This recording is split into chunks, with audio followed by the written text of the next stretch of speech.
is the trend right now in the world shipping industry? I know we talk about dry bulk, we talk about tankers.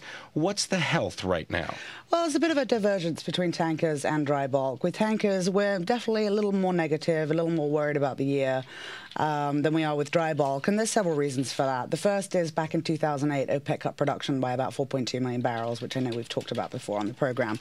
The other issue is there's extremely high levels of inventory out there, and not to mention the amount of floating storage. There's 120 ships right now just sitting out there laden with oil. It's like a floating hotel just full of crude and crude product. Well, that's one way to put it, certainly.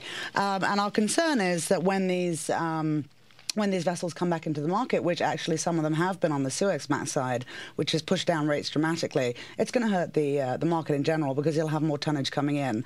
Lastly, there's a very large order, well, very large, not compared to the dry bulk, but it's about 30%. Unfortunately, most of it's set to be delivered this year and next year. So that is a problem, especially when you combine it with the inventory levels and the OPEC cuts. So you've got supply, supply, supply. Right. But there is a bright side. The bright side to that is that demand for this year is scheduled or expected by the IEA to rise by about 1.7%, which would take us back to about pre-2006 to around about 2005 levels, where it was pretty healthy. And the other issue is scrapping. This is 2010. This is the year that the IMO has said that single-hull vessels can no longer be traded in the world. And there's about 73 single-hull VLCCs out there, so they could leave the market.